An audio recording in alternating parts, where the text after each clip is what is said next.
हाय दोस्तों, मैं हूं नारायण त्रिपाठी और आज हम पढ़ेंगे थर्मल इंजीनियरिंग फर्स्ट, जो कि अपने थर्ड सेम RGPV डिप्लोमा का एक सब्जेक्ट है। उसके अंदर हम पहले यूनिट पढ़ेंगे जिसका नाम है source of energy. Source of energy में आज हम पढ़ेंगे फ्लैट प्लेट कलेक्टर। इसके पहले हम सोलर एनर्जी का एक वीडियो डाल चुके हैं। अगर आपने उसे नहीं देखा है तो प्लीज़ उसे देख लीजिएगा। उसमें से आपको बहुत सी चीज़ें आगे की समझ में आएंगी। तो चलिए शुरू करते हैं अपना आज का वीडियो। पहला है इसमें फ्लैट प्लेट कलेक्टर। इसको हम flat plate and concentrating collector and बोल सकते हैं। इसमें हम पढ़ेंगे types of solar radiation. Radiation दो प्रकार की, डायरेक्ट रेडिएशन और डिफ्यूज रेडिएशन, और पढ़ेंगे applications of flat plate collector यानी यूज़ फ्लैट प्लेट कलेक्टर की। बात करें अगर पहले हम फ्लैट प्लेट कलेक्टर की, तो यह एक डिवाइस है जो कि उपयोग करने के लिए सौर विकिरण से एनर्जी को एकत्रित करती है। हम इस ऊष्मा ऊर्जा का अधिकांश उपयोग घरेलू उद्देश्यों के लिए भी करते हैं। ये है फ्लैट प्लेट कलेक्टर। इसमें 5 लेयर्स होते हैं। 5 लेयर्स इसमें होती हैं clear glass cover, aluminium plate, PVC pipes. PVC pipes अपना जो सोलर वाटर हीटर होता है उसमें यूज़ होते हैं। अगर नॉर्मली आपको सोलर सेल यूज़ करनी है तो उसमें PVC पाइप्स नहीं लगाए जाते, बट अगर सोलर वाटर हीटर का यूज़ करना है तो PVC पाइप्स लगे होते हैं। और इसमें थर्मल इंसुलेशन जो कि अपने में एनर्जी को एब्जॉर्ब करके रखता है, और जो स्ट्रक्चरल बॉक्स होता है इसके अंदर सारी एनर्जी अपन लोग एकत्र करते हैं। इसका यूज़ यही होता है। इसके अगर कंपोनेंट की हम बात करें तो पार्ट ये हैं। पहला अपना है एब्जॉर्बिंग प्लेट। एब्जॉर्बिंग प्लेट मतलब कि जो अपने में एनर्जी को ऑब्जॉर्ब करती है, यानी यह एक इंटरनल कंपोनेंट है जो कि सौर विकिरण को रोकता है और अपने में अवशोषित करता है यानी एब्जॉर्ब करता है, और सौर ऊर्जा को तापीय ऊर्जा में कन्वर्ट कर देती है।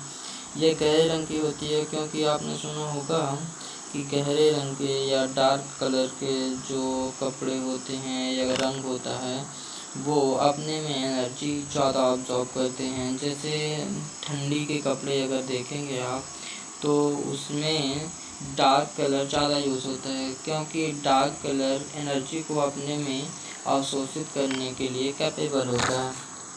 इसीलिए इस कंपोनेंट का यूज़ इसलिए किया जाता है ताकि सोलर एनर्जी को वह अब्सॉर्ब कर सके। दूसरे अगर कंपोनेंट की बात करें तो ट्यूब्स यानी जो अभी हमने बताया कि PVC पाइप्स जो लगे होते हैं ये वाटर हीटर में, तो वाटर को हीट करने के लिए या फ्लूइड को हीट करने के लिए यूज़ किए जाते हैं ये ट्यूब्स। ये एब्जॉर्बिंग प्लेट के जस्ट नीचे लगा हुआ होता है ताकि जो उसकी हीट है वो डायरेक्ट ट्यूब्स में जा सके, और जो वाटर फ्लो हो रहा है उसमें यह हीट एनर्जी पहुंच सके और वाटर हीट हो सके या गर्म हो सके। बात करें अगर इंसुलेशन या ग्लेजिंग कवर की, तो इंसुलेशन का काम ही ये होता है कि वो जो एब्जॉर्बिंग प्लेट अपने में हीट को ऑब्जॉर्ब करती है उसको अपने अंदर बनाए रखे, वह लॉस ना हो। इसीलिए इसे फाइबरग्लास या पॉलीयूरेथेन आदि से बनाया जाता है ताकि यह इंसुलेशन अवशोषित प्लेट से गर्मी के नुकसान को कम कर सके।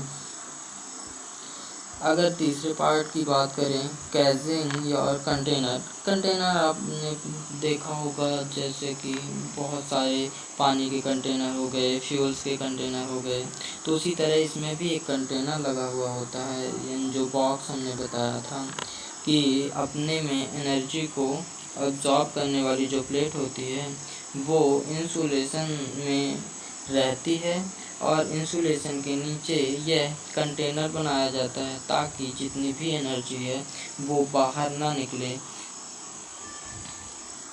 इसके बाद हम देखते हैं फ्लैट प्लेट कलेक्टर में कुछ नोट्स हैं।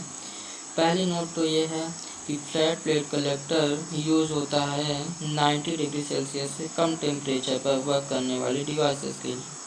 मतलब जो भी उपकरण या कोई भी कार्य जैसे हम करते हैं उसमें अगर 90 डिग्री सेल्सियस से कम टेम्परेचर की नीड है तब हम फ्लैट प्लेट कलेक्टर का यूज़ कर सकते हैं। दूसरी बात यह है कि यह रेक्टेंगुलर शेप का ही बनाया जाता है और किसी भी शेप का यह फ्लैट प्लेट कलेक्टर नहीं बनाया जा सकता। तीसरा यह है कि यह दोनों प्रकार की रेडिएशंस को अपने में ऑब्जॉर्व करता है सेंस करके। पहली तो जो डायरेक्ट हो गई और दूसरी डिफ्यूज, दोनों रेडिएशन को यह अपने में ऑब्जॉर्व कर लेता है। बात करें रेडिएशन की तो रेडिएशन दो प्रकार की हो गई अपनी, डायरेक्ट रेडिएशन और डिफ्यूज रेडिएशन। डायरेक्ट रेडिएशन वह रेडिएशन होती हैं जो कि देखिए इस डायग्राम में देखिए, डायरेक्ट रेडिएशन डायरेक्ट धरती यानी अपने अर्थ पर आ रहे हैं और जो डिफ्यूज रेडिएशन है वो बादल से टकरा के अपने वायुमंडल के धूल के कणों से टकरा के जब धरती पर पहुंचती हैं तो वो डिफ्यूज रेडिएशन कहलाती हैं।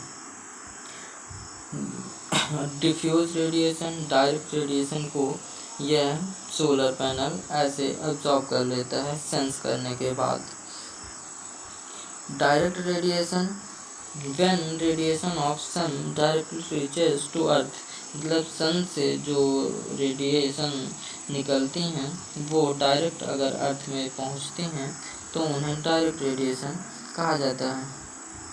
दूसरी diffuse radiation. Diffuse radiation when radiation reaches to earth by reflecting from any object known as a diffuse radiation, यानी जब विकिरण किसी वस्तु से टकरा के पृथ्वी तक पहुंचती है तो उसे विसरित विकिरण कहते हैं या डिफ्यूज रेडिएशन कहते हैं।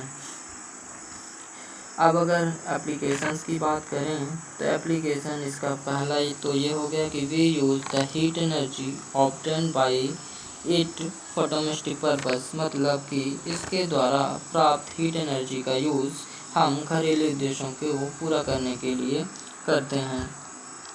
दूसरा यूज़ ये है कि it absorb both direct and diffuse radiation so that energy loss is very less, मतलब कि यह डायरेक्ट और इनडायरेक्ट यानी डिफ्यूज रेडिएशन दोनों प्रकार की रेडिएशन को एब्जॉर्ब कर लेता है सेंस करके और एनर्जी का जो लॉस होता है उसे कम करने में हेल्प करता है।